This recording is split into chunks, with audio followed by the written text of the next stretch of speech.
From this presentation, we are going to discuss the roads and the narrations of events on roads of Thomas Hardy's novel, Tess of the D'Urbervilles. When you read this novel, you can find out a lot of descriptions about roads and landscapes. Actually, those descriptions bring out the symbolic meanings of the story.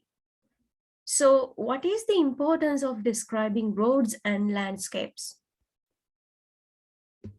To anticipate what's going to happen in future episode, to clarify the plot, to warn about an upcoming danger, to guide the reader for better understanding of the text. So that is the importance of using such descriptions in his novel. The road reflects the protagonist's development through the different phases of her life. So the road can be taken as a symbol of her life. So in this novel, roads are used to indicate how Tess's life is developing, mostly as a victim of nature, society, and sexuality. As a naturalistic novel, Hardy's mentioning of roads and smaller tracks represents an important strategy to show the invisible forces of nature acting upon the individual.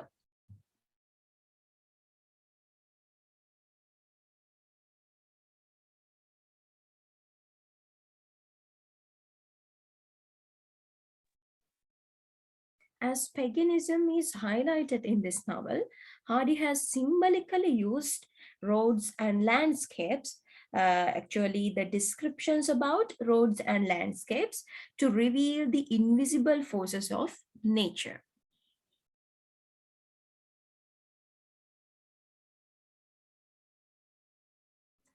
Thomas Hardy has transformed the natural environment in the central element of his writings.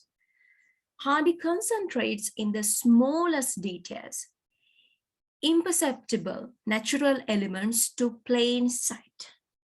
So what do you mean by imperceptible natural elements? So that means so slight details that cannot be noticed. When he describes the vegetation, he even describes the unseen process of fluid circulation in the plants. Images of nature add precise information, thus providing the spatial and symbolic background for the story. The actions are restricted to South Wessex, so that is also notable. Only on one scene, the protagonist traveled to a surrounding town of Mid-Wessex. By showing and describing different types of ways Hardy can express emotions, moods, or predict future events. Curved tracks. So they imply certain complexity in her future life as well as anticipate her fall.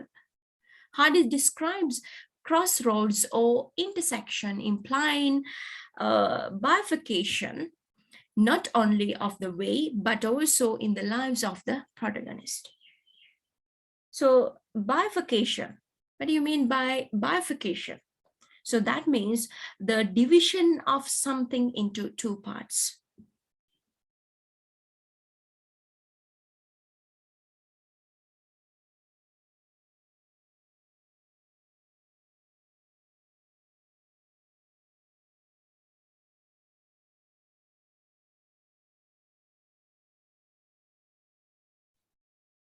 In the opening paragraph of this novel, a middle-aged man walking along a road from Shaston to Marlott, it is described like this.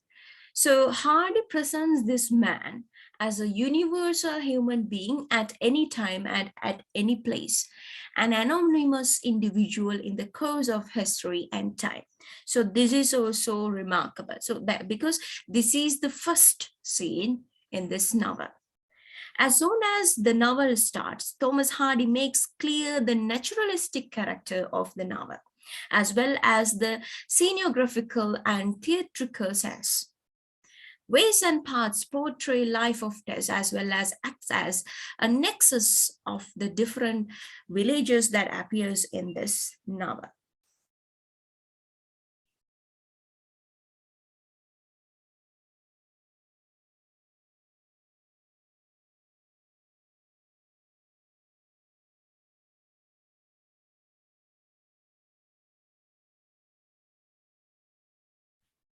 Mentioning the road, Hardy offers a guided tour through the relevant places of the heart of Wessex.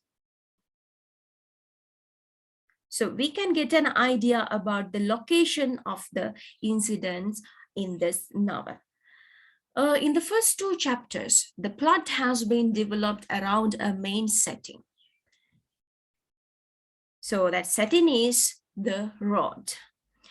The author introduces both characters and plot, and it is on the road where the curse and the disgrace of the D'Urbervilles are shown.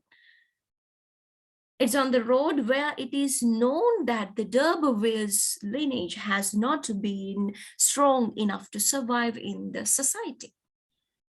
What is Hardy is representing by the degradation of the name from D'Urbervilles to D'Urberfield.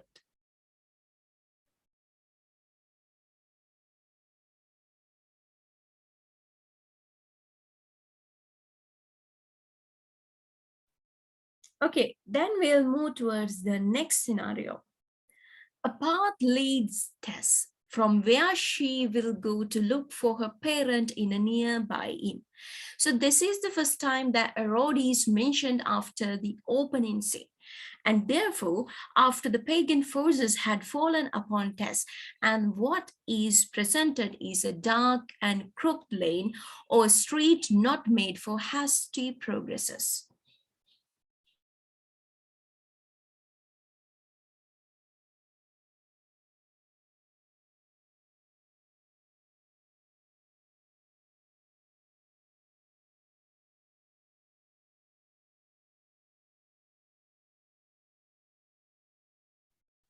On this occasion, the way shows a gloomy and twisted aspect that anticipates how will be the life of the girl in the future. A tragedy with comings and goings. Hardy is implying that lanes and streets coexist together in the same space. The novelist is portraying the imminent urban change that is undergoing in the rural England. For Hardy, the road was a manner to defend the rural against the modern. For that, his protagonist is seen walking, riding, or on a wagon.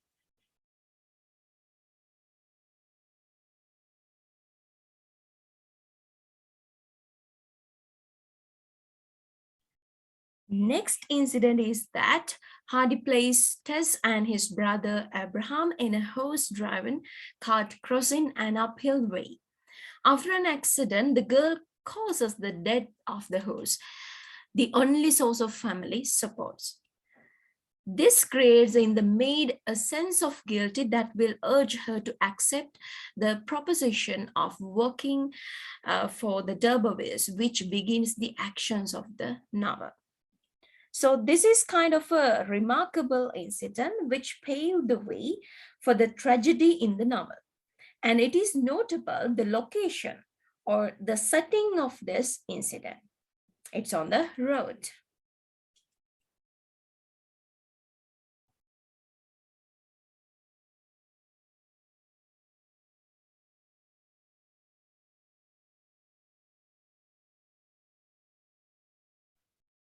The symbolism of Prince, the horse, on the road is reinforcing the idea posed above. The death of this horse caused by an accident with a modern carriage. It represents the progressive death of the rural way of life. In a way, it depicts a clash between modernity and rurality.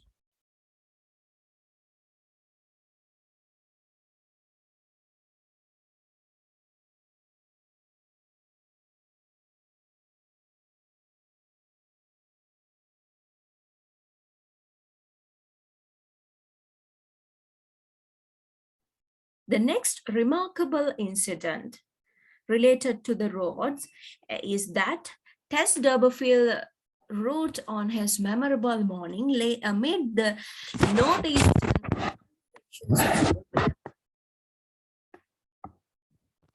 With a sense of guilt, Tess starts her way to Trantridge in order to meet their alleged relatives. Hardy depicts the road of Tess's journey with a symbolic language suggesting that something important is coming. During her way, the narrator reinforces the innocence of the girl by saying she has never visited any place outside the valley.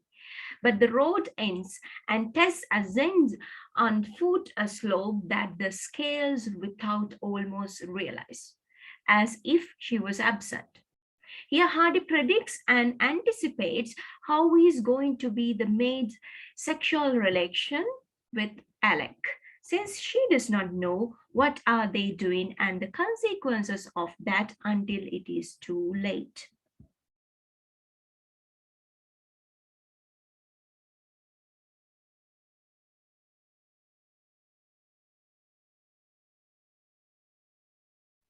When we further examine the road conditions, we can see that Thomas Hardy includes two scenes in which the road forks.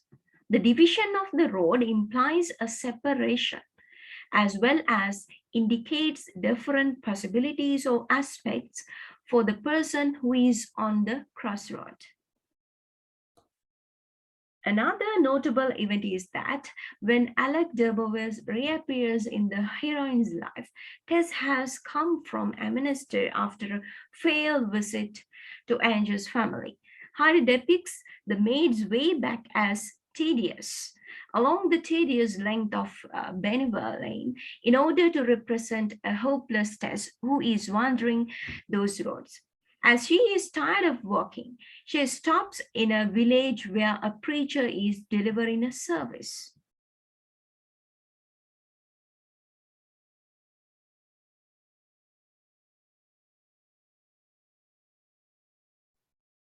From the opening of the novel, the road is connecting element between Tess and Angel.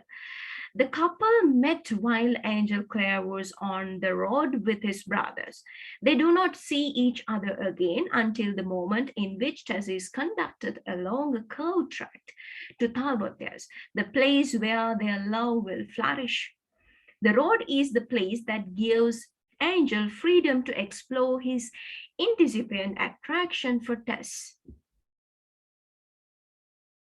Angel's roads are usually open, full of light and brightness, while the ways related with Alec are dark. Most of these roads take place at night and those are narrow and hidden. After returning from visiting his family in Eminster, he declares his intentions of marrying her before his departure to Brazil to learn about farming. So this is about Angel. The part that Hardy depicts is green, the languid perfume of the summer fruits, the mist, the hay, flowers formed therein a vast pool of odor. So it shows Angel's youthfulness and his pleasant hopes about his future.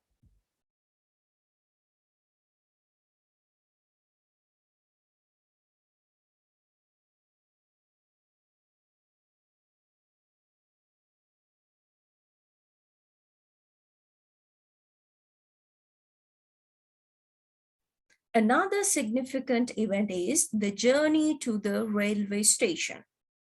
So that particular event is quoted here. So in this description, nature is not showing the intense of love that they feel for each other, but nature is portraying a gray atmosphere humid by the rain. The narrator describes the shapes of the slopes as abrupt, implying the problems the couple will have to deal with. The solitude of the road propitiates the couple to be closer and can declare their love.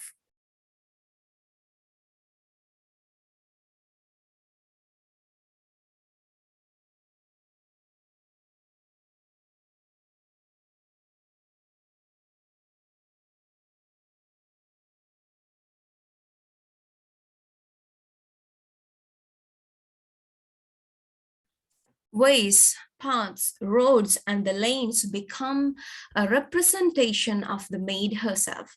The road reflects her displacement of society and her fusion with the landscape.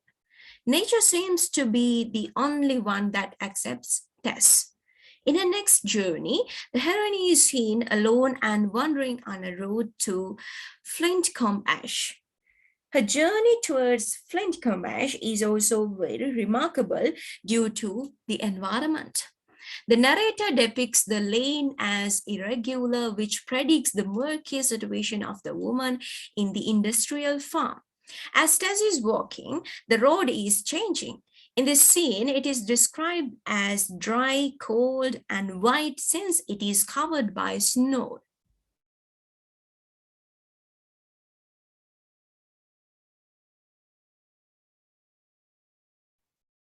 Throughout her stay in the industrial farm, Tess decides to take the road to Eminster and visit Angel's family for the first time. So that is another important journey mentioned in this novel. Tess's journey to Angel's village is more like a pilgrimage than a social visit. Hardy depicts the lane as a hard road, anticipating the reader the arduous purpose of the visit. So these incidents are reflective of the social status in that era. And it's quite important to note that such events often took place on roads.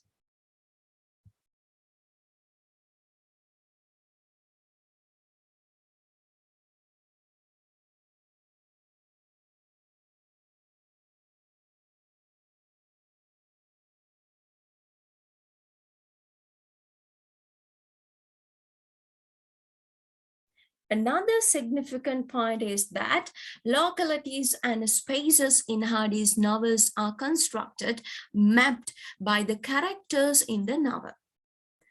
It is through the character of Angel Clare that the reader knows the limits of Hardy's Wessex. Because of its dreamy nature and his penchant for the rural world, Angel Clare travels around the geography of his imaginary setting.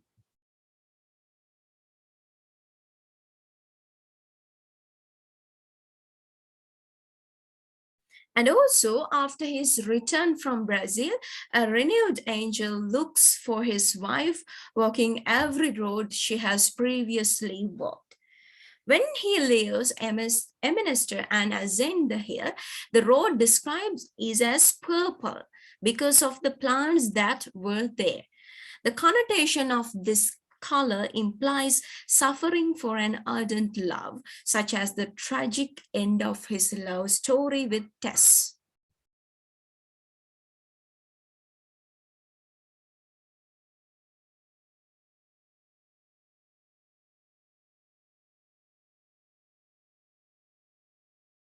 Another notable journey or road description is there after the death of the one whom doomed her marriage. Tess can be finally happy with Angel. She runs after him to the railway station where they move to a solitary path to be isolated from the crowd. Tess is again in her natural environment, merged with the landscape. After confessing the killing, this time Angel does not subdue but accepts the passionately fond woman as his deserted wife. As both know the consequences of Tess's act, they decide to flee northwards, avoiding the main roads and traveling along hidden paths.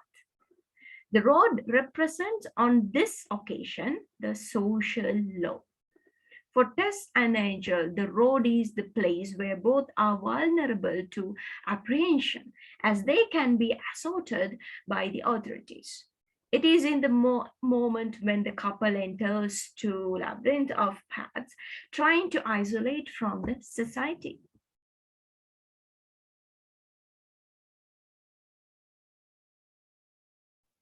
After that incident, they enter again into a maze of paths which lead the couple until the city of Manchester, broadening mid Wessex.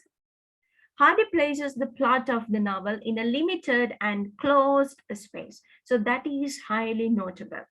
Although Tess and Angel are going to cross the border of South Wessex, they will not move further away from the initial setting. Likewise, this is the first time Tess is going to overstep the limits of South Wessex, and it is with Angel, the character that marks the boundaries of the North. At night, they cross the city, keeping off the pavement that it might not echo their footsteps. Once out of time, they float Turnpike Road, which after a few miles plunge across an open plain.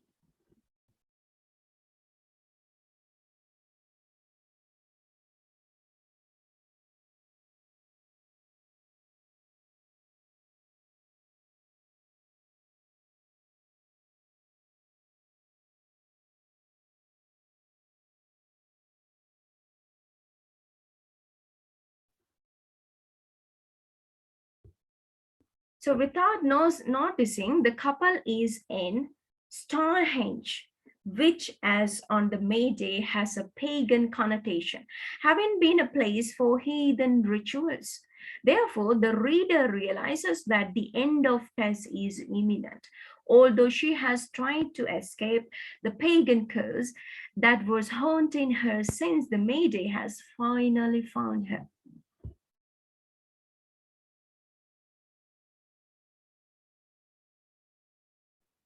Another remarkable thing is that Tess of the D'Urbervilles concludes as it is started on the road.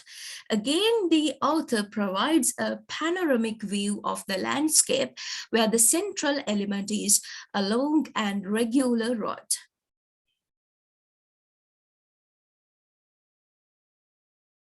With the execution of Tess, the circle comes to a close, and by repeating the opening at the end, the author completes the circular narrative structure.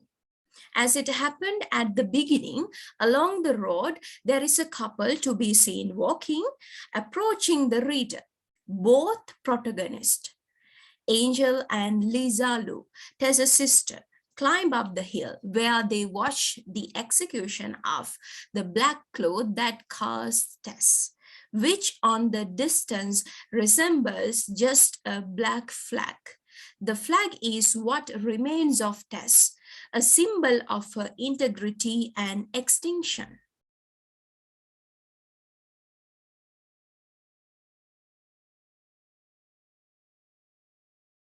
If we summarize all the things about the roads and the landscapes mentioned in this novel, we can see that Thomas Hardy employed roads, ways, smaller tracks, as well as the natural environment as a basic framework of his narrative structure, in particular to connect the different scenes and the praises of Tess's life. Descriptions of tracks and landscapes emphasize the symbolic dimension of the novel. By means of several techniques such as narrative descriptions, symbolic elements, or folklore, superstitions, pagan myth, curses, the novelist anticipates future events. The road is the element that provides cohesiveness to Tess. It's the nexus among setting as well as between Tess's praises. In other words, not only the pages of the plot, but also the pages of the character. The novel presents a circular narrative structure. So that is very important. The circular narrative structure that Hardy could not have portrayed without the road, since he begins and concludes the novel following the same structure. Two individuals walking on the road.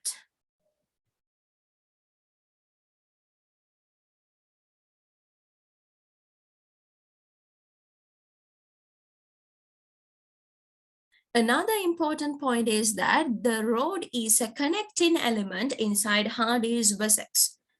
Since the beginning of the novel, Tess travels along roads, first to Trantridge and then to Talbot's. She is forced by the events to walk towards Flitcombash, where she will take a track to Amnestor in order to meet Angel's parents.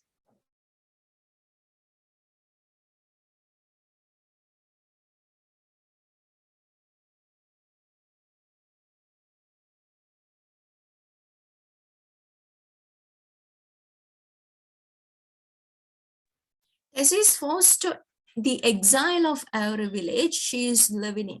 For instance, she has to abandon Trantridge because of the incident with Alec. She leaves Talbothius due to the end of the farming time and Flitcombe Ash because of her parents' sickness. Marlott is the only place where Tess has a home. However, the invisible forces condemn Tess to exile also from this place. Therefore, Tess is a wandered a nomad inside Wessex.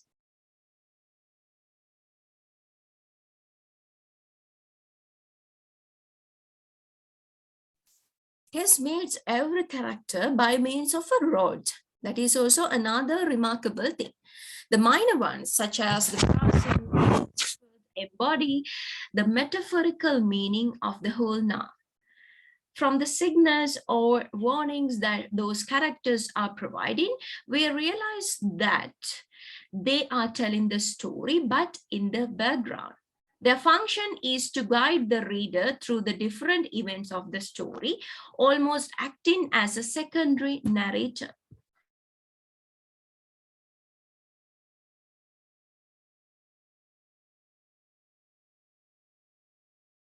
The symbolism of the road images of course from the Hardy's images, but also from the colors he uses. When she is wandering the cold roads of Flitcombe Ash, the narrator describes dark roads covered with white snow. Meanwhile, when she was being wooed by Angel, the roads of Talbothias were green, lush, and fertile.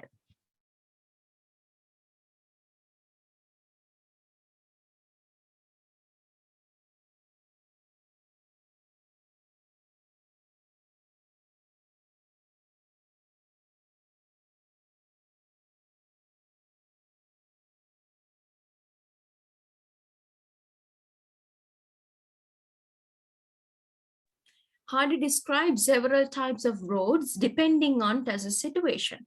For example, when Tess travels to Trantridge to live there, Hardy describes a sloped road. The metaphorical meaning of this track helps the reader to understand and realize how is going to be Tess's life after she enters that house.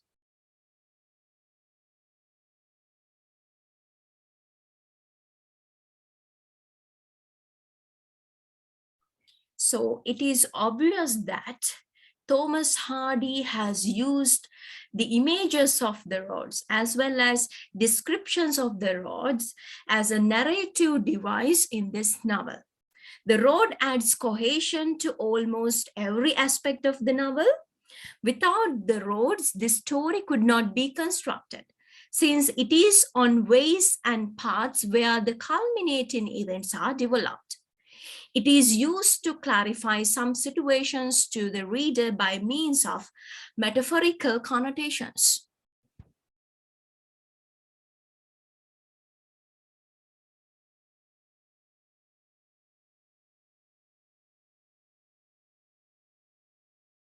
So this is all about the roads and the narrations of events on roads of Thomas Hardy's novel, Tess of the D'Urbervilles.